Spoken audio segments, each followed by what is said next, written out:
Hi, my name is Gabby and welcome to Gabby on Paper. In today's video, we're going to go through my 2024 income and all of my spending for the year. So let's go ahead and get started. So I've been doing these videos for, oh my gosh, could it be almost 3 years at some point in the spring, I want to say. So I thought it was time that I finally show my face. So here I am. Hi, I'm Gabby. I know it's been a while. I've been meaning to do this for a while, but I couldn't bring myself to do it. It's a little scary to put myself out there, but so many people have done it and just show their face to begin with. And I think it's so fun to put a face to the name and the budget. So I'm gonna do it too, hopefully from here on out. Here is a peek of my apartment. We live in a 1-bedroom apartment here in Chicago, and yeah. That's my kitchen, the living room, and this is also my work area. There's like a Peloton back there. I do plan on doing an apartment tour at some point once we get this place looking good and clean. I meant to do this last summer and I filmed a video, but I never edited the video and I actually don't know what happened to the footage. So at this point, I'd probably have to refilm. Anyways, let's go ahead and get into the actual video. We'll start with my income. Since I'm not using my mouse and I'm using this to keep my computer alive and pretend that I'm working, I have to like reach up for my trackpad on my personal computer that I'm recording on, which is kind of odd because normally I have it down here. So I don't think I'm going to go through every month or anything. I think I'm just going to highlight kind of some of the bigger things. For income, I will go through each type of income and just kind of give a brief overview. Bank bonus.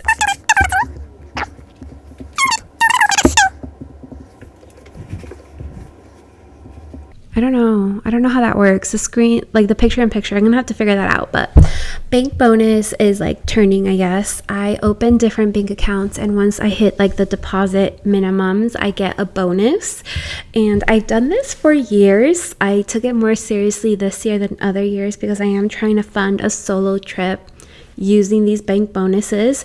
So in total, I got $1,400.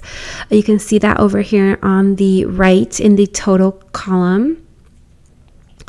And then the next category of income is gift, and that is any cash gifts that I received. I think I touched on this in my last video or the one before, but in my job, I work in commercial real estate, and I guess that you would say I'm in a support role.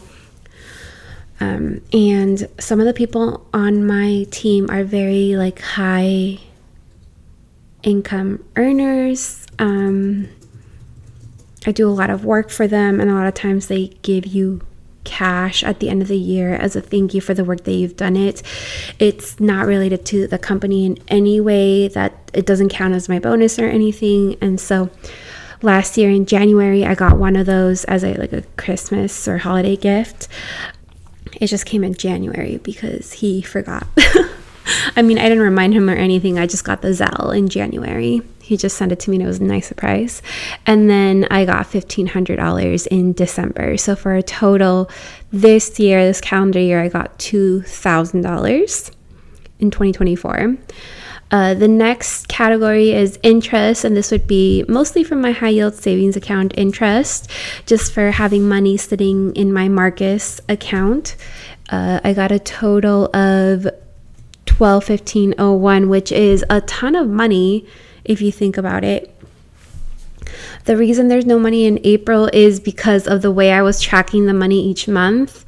I think I was tracking it at the end of the month for the first few months of the year, and then at the beginning of the month, the last part of the year. This 109.55 actually hit on April 31st, but I didn't see it in my account until May 1st. And so at that point, I just entered it in on May 1st. So that's why there's that gap there. But it's okay. Next year, it'll just all be on the correct month.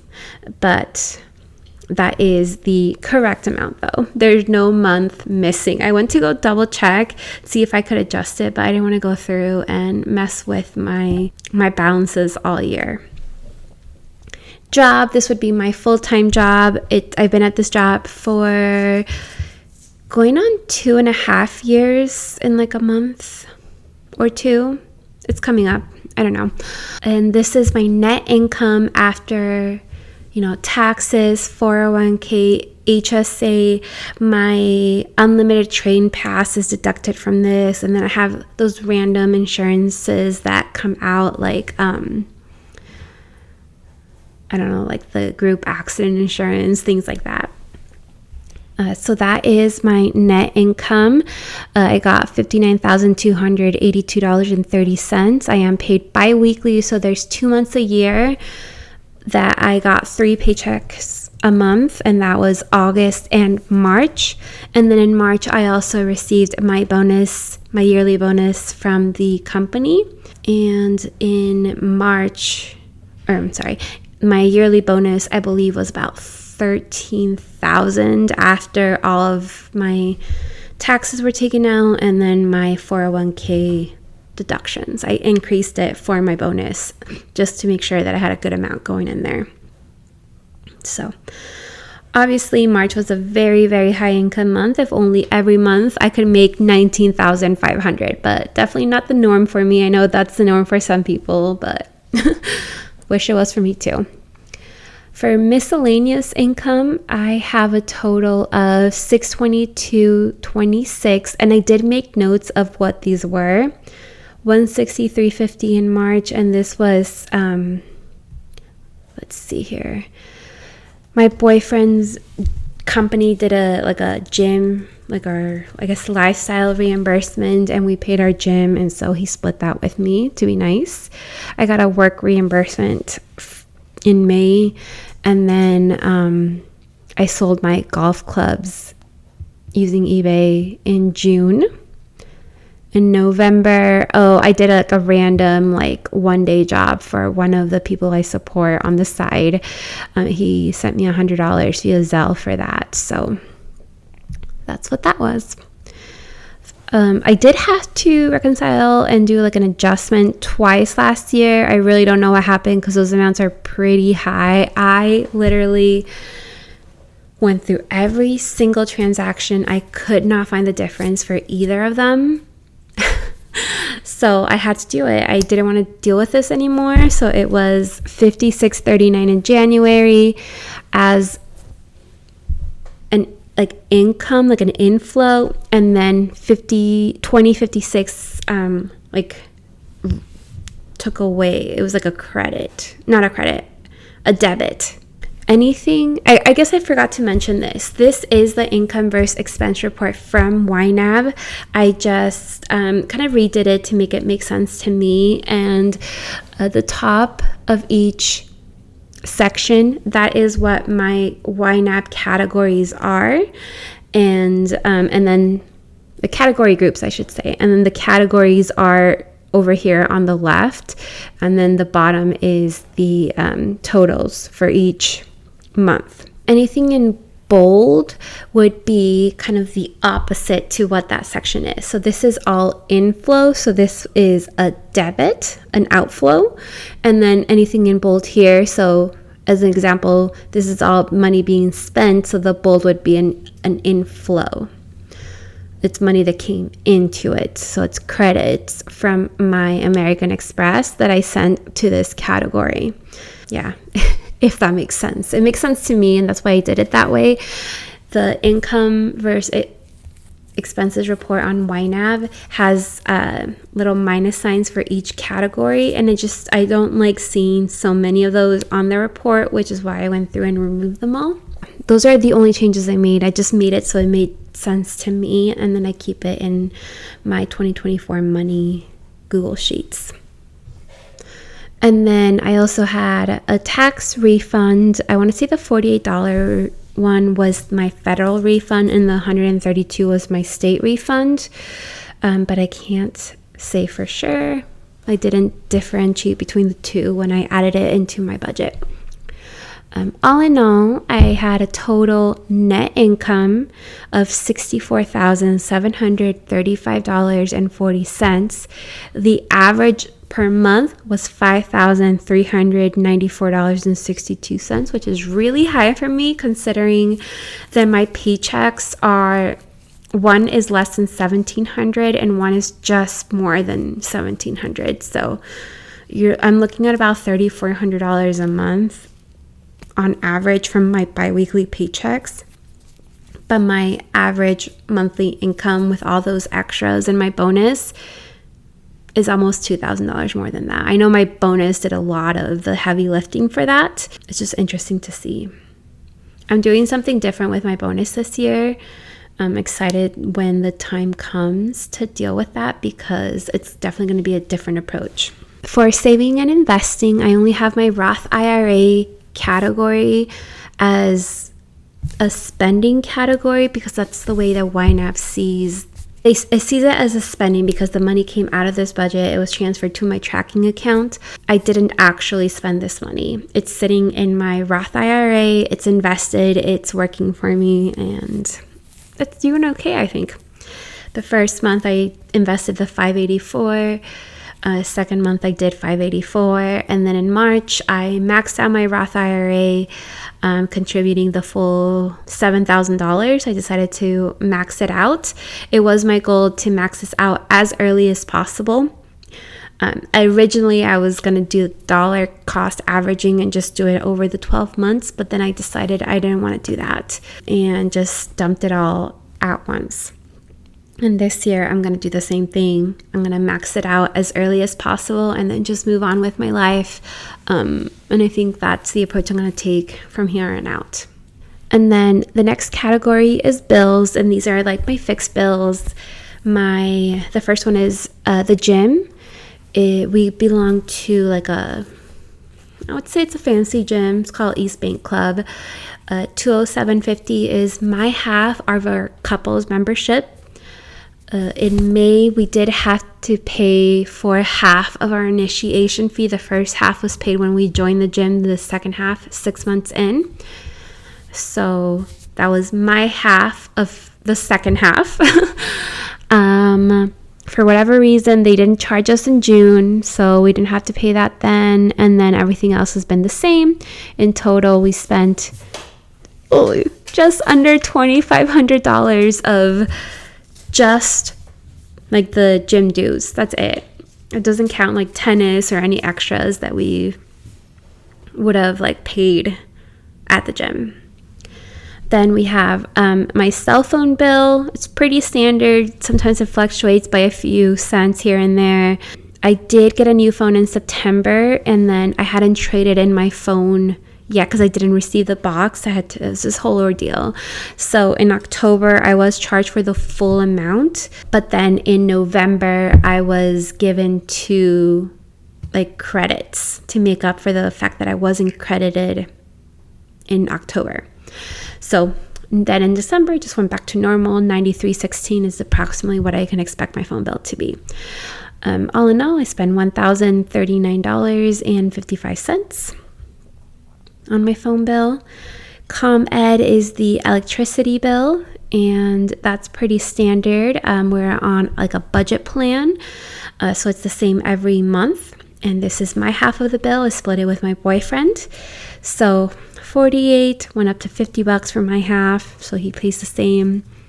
I forgot to pay the bill in August, so I had to pay it in September. We were 9 days late, so we did get a late fee of $1.50, so my half was 75 cents. Typically doesn't happen, but there we are. So in total, $596.75 for electricity. Next up is the rent and utility fee, and that is just our rent for a 1-bedroom apartment here in Chicago that I live in with my boyfriend. And then the utility fee that we pay our apartment building, which comes with all the utilities with the exception of our electricity, which we just talked about. It also includes our Wi-Fi, and we don't have cable or anything. So $1,202.75 is my half, except for this month. In July, we did not have to pay for our rent, only our utility bill. And that is because when we had signed our lease, we negotiated a promotion to get a free month's rent at the end of the lease. And then finally, interest and fees. This is typically one that I just don't know where to put this one. I'm going to hide it now that I've had the reporting done. It's a category that I don't like to see any money in, but occasionally it comes up. I had a $12 bank fee because my bank balance went under $1,500 for one of them. I just wasn't aware that that was the case. It has to be above $1,500 every single day. I thought the average had to be, I don't know what I thought, honestly, but it was beneath the $1,500 mark for one day, and I got charged for that. They waived one fee. It's this whole ordeal. I got charged for it twice. They waived one, but they still charged me for the other one. So $12, that's the only fee I paid this year. In total, for my bills, I paid $17,425.79. Just basic living expenses. All right, for subscriptions and fees, first up we have streaming, which is my Netflix, Apple One, and Hulu, which I split with my boyfriend and my sister. $377.93 for the year, an average of $29.07 a month. I think there was one month where we paid for Sling TV or like tennis TV, so we could watch either tennis or some kind of sporting event or something. So that would have gone there. Monthly subscriptions are Aura Ring and Peloton. The Peloton I split with my boyfriend. At one point I was paying for New York Times, but I don't know. I canceled that when I went up to $25 a month. I seen other offers, so I need to sign up again, but for now I've been fine just playing the Wordle. I just pay it for the New York Times games, honestly. I don't, not to like read articles or cooking or anything. I have like other hobbies going on right now, so I really don't have time to sit around and play like Spelling Bee or anything else. So I think I've been fine with the free version for now. Next up is yearly subscriptions, and that would be, I'm having trouble remembering, so I made notes. This is my Divvy membership, which is like a bike rental, like a sharing bike rental thing here in Chicago, where just regular bikes I get for free for 45 minutes, and then e-bikes I get at a discounted rate, scooters discounted rate. It's really great. I love it so much, and I get it half price through my work. This is my Stubs membership. This is what? Amazon Prime and Peacock, and then YNAB and renter's insurance.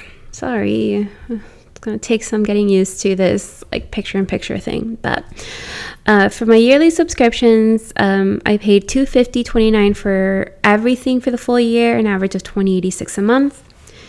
Then for my credit card fees, $29 for one credit card fee. It's my oldest credit card. I haven't closed it yet. I'm afraid of closing it, so I just pay the fee. I don't really use it anymore. It's just to keep it active. I'm fine with it. Then my American Express, I have the American Express Platinum card. It's a hefty fee. It's $675, and I paid it in November.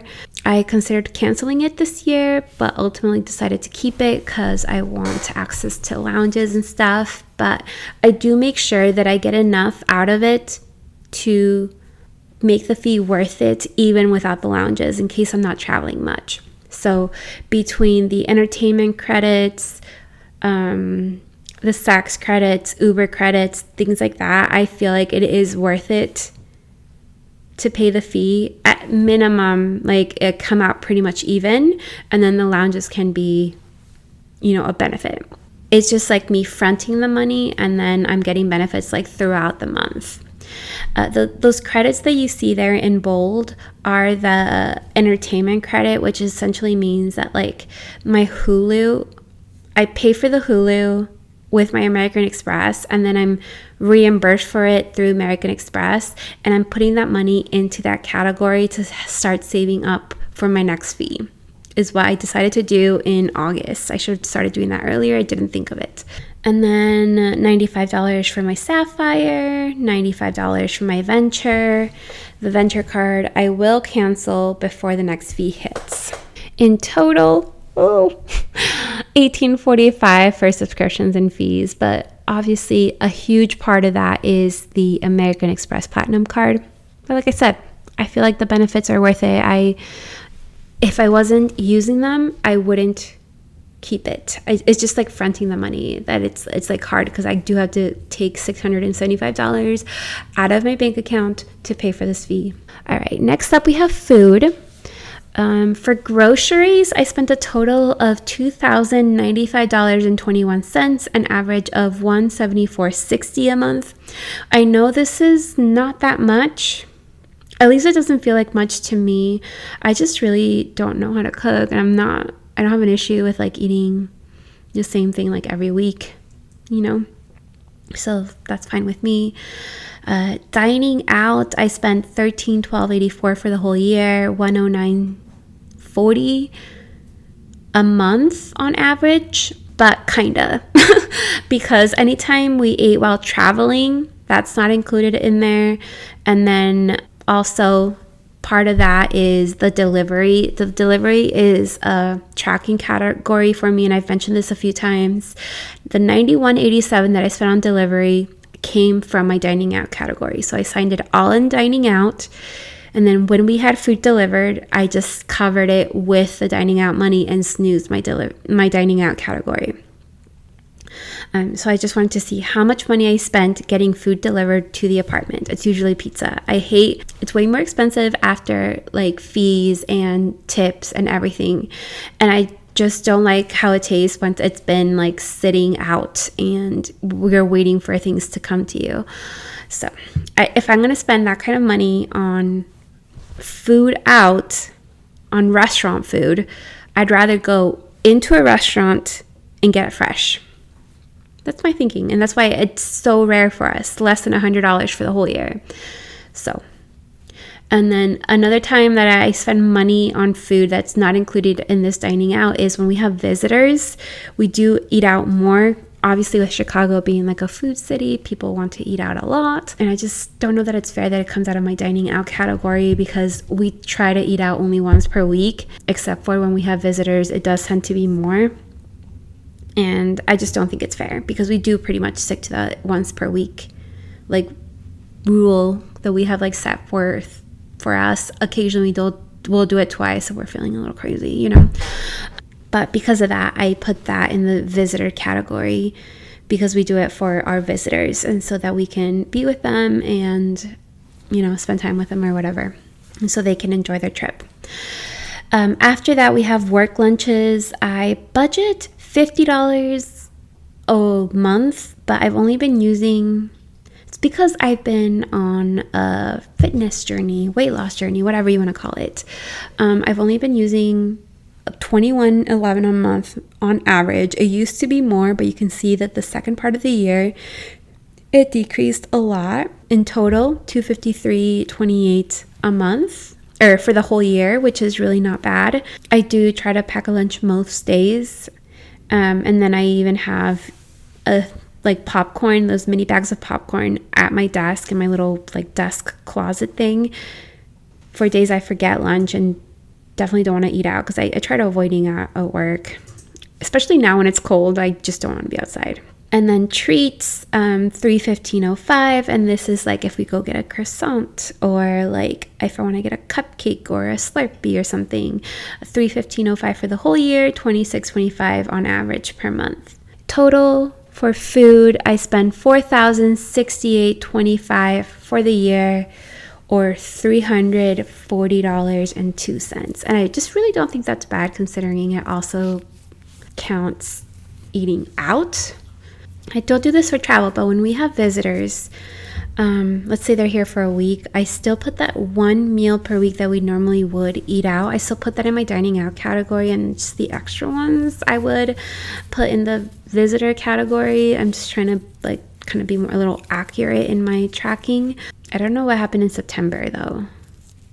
Oh, September was a mess because we were traveling for a good portion of the month. I think the majority of the month we were traveling, and then my sister was here for like a week and a half. So I think the budget was just a mess that month. And that could actually explain why my average is so low for dining out.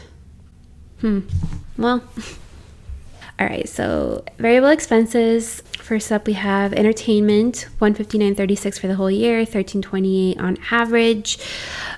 This is really, really low. I feel like our entertainment is mostly for like when we go to movies occasionally. There's really not that many movies we want to see usually, so it doesn't happen that often. I don't know what else we would put in here. Let's see. What was this? Okay, so this amount was higher than even what I budget, which is very much not normal for me, overspending on entertainment, and that's because we did a creepy cruise with our friends right before Halloween, and it's just boat tour, like a river boat tour here in Chicago, and they tell like murder stories, ghost stories, things like that. So it was kind of fun and on theme, which I loved. And then we went to dinner with our friends too, but I didn't put that one under entertainment, just under dining out, since that was our meal for the week. So that's why that one was more than what I normally budget, but that's okay. Ride share, we spent $351.26 for the whole year, and this is my portion. Sometimes I take like Ubers or Lyfts by myself. Most of the time it's with my boyfriend. On average, we spend $29.27 a month. This also does include like the electric bikes and the scooters when I have to pay for them. I put them under ride share, but spoiler alert, for when we work on my budget next year, I am going to split that out because I like to know the data. It's just because I started so late in the year, I didn't want to like create that new category, but I really should have, because a lot of those are like those scooters and bikes. But usually when we take a ride share, it's because it's really early in the morning or it's really late at night, like really early to tennis. It's like, just to get there quick. It's like 5:30 in the morning and we don't want to walk, you know? And then we'll walk back from tennis because it's a little later. It'll be like 7:30. Well, we really do try to avoid taking Ubers and Lyfts when we can. I think we've gotten a little more lax with it than when we first got here. But even so, I think $350 for my part the entire year, considering we do not have a car, and this includes like, oh no, I guess it wouldn't include any lifts to and from the airport. That would be under travel, but I still don't think it's bad. We don't have a car, and I'm not going to reduce this budget because I want to feel comfortable taking Lyfts and Ubers if I'm not feeling safe. So I'm doing it. It's still $350 is for an entire year. Like our monthly parking in my building is $300 if we had a car for 1 month of parking. So it's fine. That's not including the car payment or gas or insurance or maintenance. So I think we're okay. Oh, this does include an $80 Lyft cleaning fee, and I'm embarrassed about, so we won't get into that. Moving on. Miscellaneous, I did spend $201.84, an average of $16.82 a month, and it doesn't look like there was anything really big, just a bunch of little things that I don't fit anywhere else in the budget, so I throw them in miscellaneous. And then finally, household consumables, $160.47, an average of $13.37 a month. And this would be things like wet Swiffers and Swiffer dusters and just anything for the house that are consumables, like trash bags and things like that. So for the variable expenses category, we spent $872.93 for the whole year. I think it's fine. I think that whole category is fine. I think, as we probably all know, Gaby Improvement Fund is one of those categories that is not fine. Yep. Yeah, you know what's happening here. Okay, let's do it. Yeah, I mean, you see the numbers, so I can't really hide it. All right, let's start with under things. I spent $261.26 on various types of underwear this year, including socks, bras, and underwear.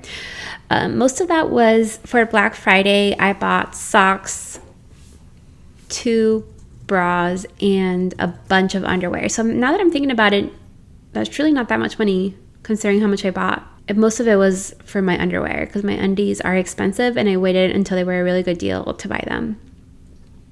And I wish I bought more, honestly. Yeah, everything just needed to be replaced, so it was time. And now I'm saving up for this category. I didn't have it before June, so now I'm both tracking for this category and saving up for it.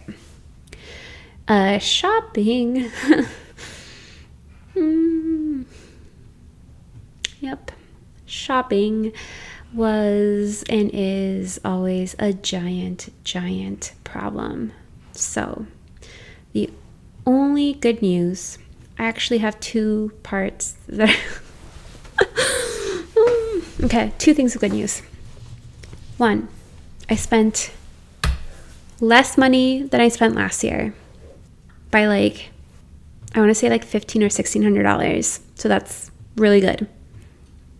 I know, it's nuts. I love to buy things. I love clothes.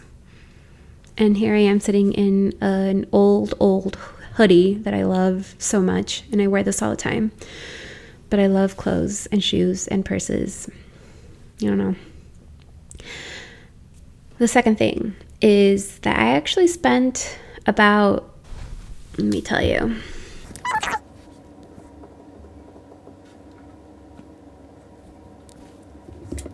$300 less because I'm returning 2 items. So if I count that in the $1,600 I mentioned earlier, I actually spent about $1,800 to $1,900 less than I did in 2023. So that's even more, even better.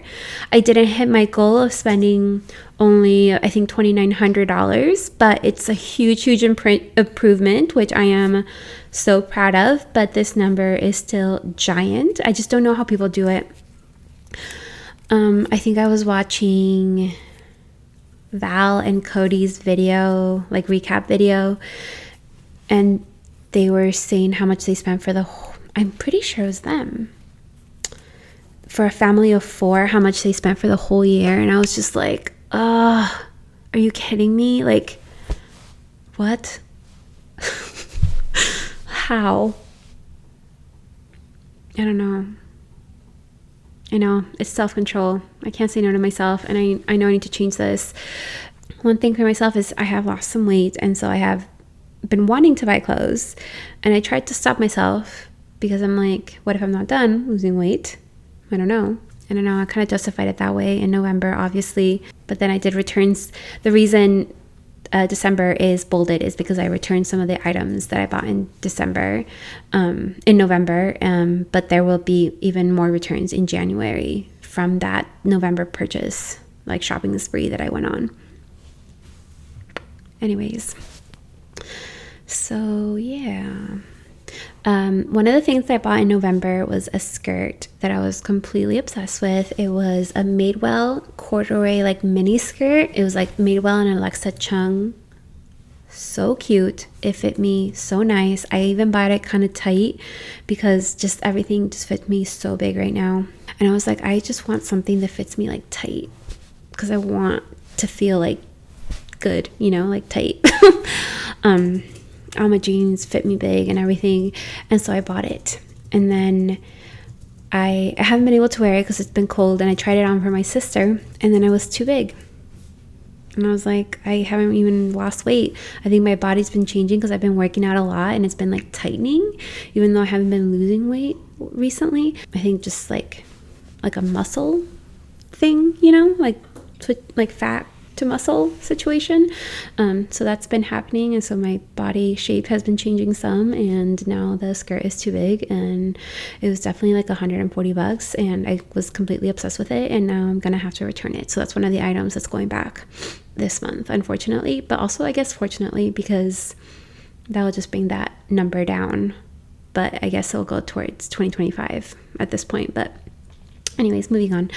Hobbies. I didn't see this coming. This came out of nowhere. I have no idea how this happened. I am going to blame my sister a little bit though. I spent $16.53.58. Yep. $137.80 a month on average. And yes, I realize I'm old and I shouldn't be blaming my sister, but I do. She said that she was going to get me into like cozy coloring, and she did. And now I'm obsessed, and I had to have all the things. If you don't know what that is, I can show you a little bit. It's a mini one I did. Oh. It's cute coloring books with alcohol markers, and of course I had to buy the markers because I didn't have any, and then some coloring books, and because I'm me, I also had to buy more markers, and yeah, now I have them all. So that happened. They were not cheap, so that's one thing. And then she showed up for Christmas and was like, I want to try junk journaling. I was like, all right, let's go. And now I'm doing that. So that's happening.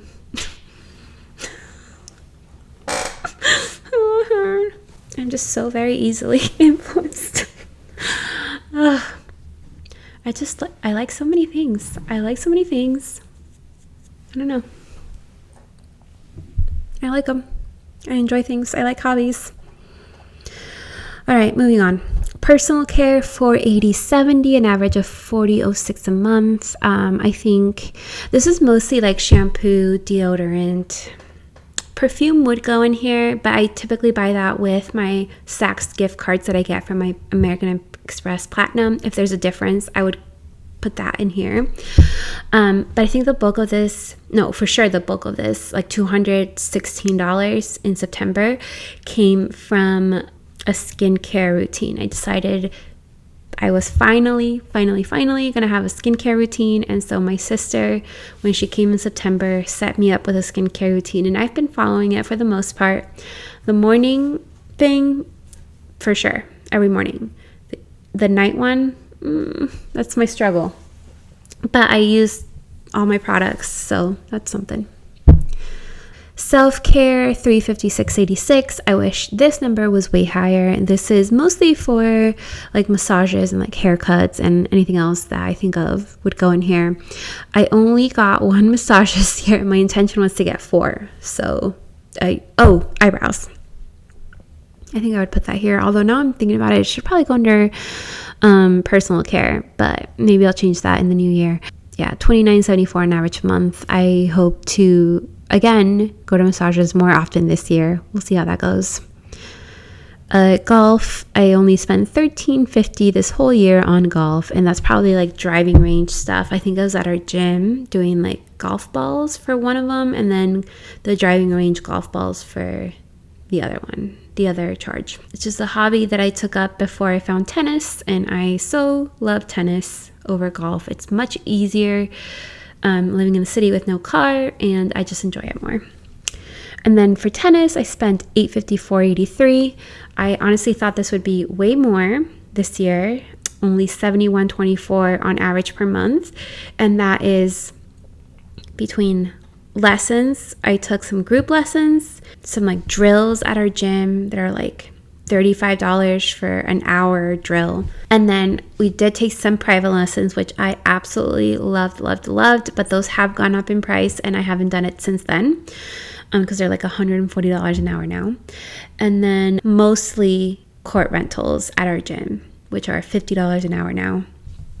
I split that with my boyfriend, so we try to do that a few times a month. Ideally, I think it'd be once a week for the tennis court rentals. So all in all, $850 for the whole year. I don't think it's too bad considering it's something that we do together. It's an active activity. So, and then my birthday, I spend $236.30 on buying myself birthday things. I already have a plan for this year, and it's definitely going to be more than $236.30 in total for my Gaby Improvement Fund. $8,065.77, or an average of $672.15 a month. Okay.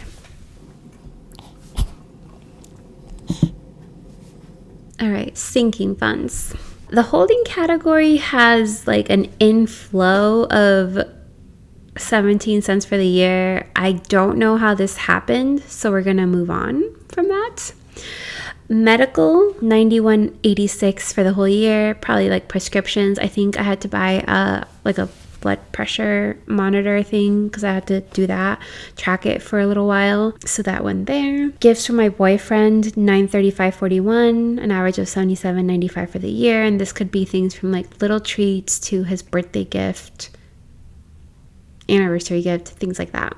Various like dates and stuff. We only spent $102.60. I never know what to put in here, but things like a Valentine's Day date or something would be here. Anytime we have like an actual date, it's like it's just the two of us all the time, so it's like whatever, you know. But anytime it's like we actually plan to go on a date, I would put that here. We just don't do that very often because it's just the two of us always. All right, scooter maintenance. It's from my electric scooter that I bought last year in 2023. I got a flat tire. I had to get it replaced. I tried to do it myself with my boyfriend helping. Honestly, he tried to do it. I couldn't do it. He couldn't do it. I couldn't do it. It was a mess. So I had to take it somewhere to get it done. And that's how much it cost, though, $119.29. And now I use Divvy. I'm a renter. Live events. Did I skip one? Oh, home goods. $453 total for the year, $37.75. It looks like there is one category. Home goods would be things that we buy for the house. It could be something like a blanket, even though we haven't bought a blanket for years, or like a basket for the house, or any kind of like organizer or something like that. Let's see what we bought in May. We bought a trifold mattress for guests. We also use that for movie nights sometimes. We'll put it down here on the floor flat instead of sitting on the couch. We'll put like a sheet and then pillows and then watch a movie laying down instead of sitting on the couch. And then live events, spent $1,250 almost, or an average of $104.13. Mark Maron, a comedian that we like, was postponed till this year. Let's see, Harry Potter and the Cursed Child, just like a play. My sister and I went. We bought tickets. Those were in September. We had a whole night. Went to a fancy steakhouse and then went to go see the show. We also bought tickets to go see Childish Gambino, but then he canceled his show, and I bought tickets to go see J-Lo's tour with a friend, and she canceled her show as well. So then in June, we bought tickets to the US Open in New York City, but then J-Lo was refunded, so it wasn't as much as we actually spent. Then in September, we bought tickets to go see Larry David. Then we received the Childish Gambino refund, tickets to the Nutcracker, and then bought tickets to a Blackhawks game, and then the Kendrick Lamar tour. When is that? Kendrick Lamar, like in June or something? April, May, June, sometime. So that's what we spent our money on. Lots of good shows were canceled, which is unfortunate, but I think we still saw some pretty good ones. Miscellaneous. I'm just gonna hide myself for these so we can get through them. Miscellaneous. Oh, I missed one.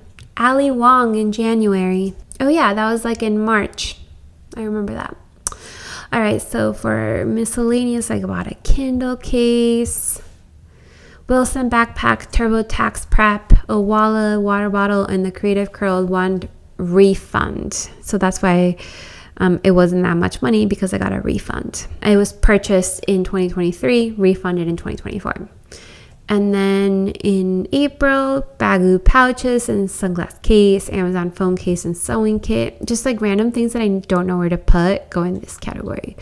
A permanent bracelet and charm. This was the anniversary of my mom's death. So I always do something to like celebrate her or whatever. So that's what that was. My real estate course. Global entry. And then it was later reimbursed by Amex. All right, the electric toothbrush, the small Baggu, and the Go pouch set, the Owala, and then the global entry credit. And then that makes up the $922.61, average of $76.88. For gifts, I spent a total of $508.86, average of $42.41 for the whole year. And these were like birthday gifts. A graduation gift for my nephew, I sent him $200, or just like random gifts, like if I buy a coworker a cupcake, things like that. Christmas, I spent $800, almost over budget, but that's okay. Electronics, $555.83, and that is when I bought my Apple Watch, upgraded my phone, and then I bought like my phone case to go with my phone, and then an Apple Watch band for like sports to go with my Apple Watch, because for like every day I have like a metal watch or metal band. I just think it looks better for me, at least. And that's the only electronic I bought. And then visitors, I spent $834.21. This was a big visitor year. One of my friends from high school came to visit for the first time in July. And when she travels, she likes to do activities. So we did activities. So lots of money spent there. My brother, his wife, and his kids came to visit for the first time in December. So just a few weeks ago, a month ago almost. The best time. Had such a lovely time. So tons of money spent there. And then my sister came twice. And then my boyfriend's family came also. So it's like lots of visitors, lots of money spent there. All in all, $834.21 in the visitor category, or $69.52. And then finally, the total amount from my sinking funds spent was $6,569.76. or $547.48 on average per month, which is nuts. Wow. The final category is travel, and I spent nearly $5,000 on travel, or $411.58. Wow. It's a lot. I mean, it's money well spent, in my opinion. Let me see if I can remember everywhere we went. Okay, I had to take some time to figure out where we traveled to this year. Turns out there are 6 trips that we took. Started off the year in Puerto Rico. January. It was like mid to late January. We went to go visit my brother in Puerto Rico. Then in May, we went to Charlotte to visit my boyfriend's sister and for some golf event. I really don't remember. Wells Fargo Championship? Maybe? Was that this year?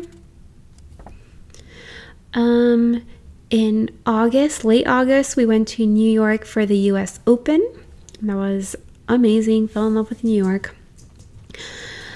September, immediately after New York, my sister came to visit, and immediately after that, we went to Salt Lake for like a week and a half. Got to stay with my sister, see my family. Andy saw his friends. Yeah. And then immediately after that, it was like 6 or 7 weeks of just like back-to-back stuff. Like no weekend was like free. Immediately after that, we went to San Francisco and LA and drove down. The intention was to drive down the coast, but turns out part of the coast had like fallen, like the highway. So we drove down the coast as far as we could, and then down the 101, and then drove down the coast again. And then in November, we went to Buffalo to spend Thanksgiving with Andy's mom.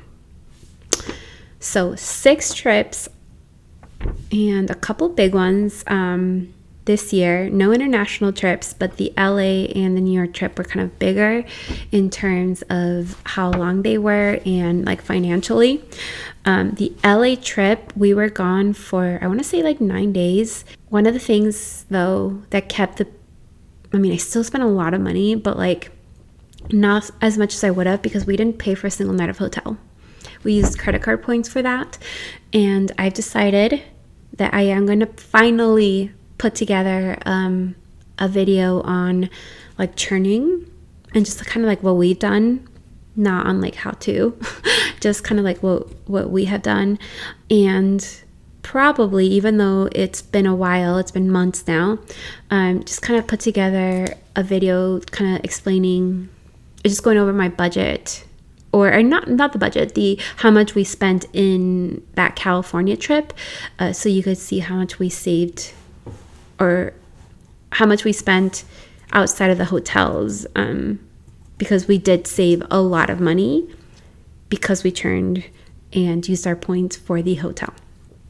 So, well, yes, $5,000 on travel on 1 year is a lot. It could have been more because we did use points for a lot of hotels for various trips and for flights and just things like that. So, yeah, all in all, this year I spent a total on everything for $50,786.50, an average of $4,232.21. But that does include my Roth IRA, which is not actually money spent. It's money that is invested and growing. So you can subtract $7,000 or $583.33 per month from those numbers. So it's less, which is good. And that brings my net income to $13,948.90, which means that's how much money I should have saved this year. So good. Even with all that spending, all that shopping, all of those hobbies and everything, still in the green, which is fantastic. Still in the black, I guess I should say. There were some months, as you can see, that are in the red, but overall, I was able to save money. I was able to invest money. Even outside of my Roth IRA, I have my retirement contributions through my employer, and I was saving for like a down payment or whatever that ends up being, and yeah, I'm pretty pleased with most things. I'm pleased that my shopping decreased. I'm shocked at how much I spent on hobbies, so I need to make sure I control that next year. It's not something that I thought would get out of control, but obviously it did. So I need to be aware of that in 2025 and continue to hopefully work on that shopping category, because it's always such a problem for me. The good news is that to start the year, I do have some like gift cards to some of my favorite stores that I got for Christmas. And then like I mentioned in a previous video, I have some like Visa and American Express gift cards that I got from from people at work that can help me get started. I'm kind of saving those for when I feel the need to buy things and use that then, instead of my own money and my budget. So we'll see how that goes. I'm kind of hoarding them right now with Dear Life, so I don't just mindlessly shop. Doing okay so far in January, which is good. Yeah. With how long this video is, because I know I've been recording for, oh my god, it's been like an hour and a half. I'm going to try and cut out a lot of this. I am definitely not going to do my 2025 updates to this video because I am already dreading the edits that are coming. But yeah, I think that's all that I have right now. So thank you so much for joining me. And if you've made it this far, wow. Thank you. I am so close to 1,000 subscribers, which is absolutely nuts. I do still have quite a few watch hours to go because I know that my videos, one, aren't very long, and two, I just don't post super often, which maybe I should start doing more of. I just never know. Like my budgeting videos are so repetitive because I just feel like I have them down, you know? It's like nothing new and exciting is going on ever. I don't know, but I do have a few more videos that I want to film this month, including 2025 budget updates, and then I'm going to kind of go over my glow up plan for the year and loose plan, because it's really kind of the things that I am focusing on this year, and that is my version of my goals this year. I'm not setting real goals because I don't want to do something a little different for myself this year, and I don't think any of them are financial, honestly. None that come to mind right now, at least, but we'll see. There's always those financial goals, like my Roth IRA, like maxing that out is always going to be a goal. Anyways, thank you so much for joining me in today's video, and if you haven't done so already, make sure you give this video a thumbs up and make sure you subscribe. Bye!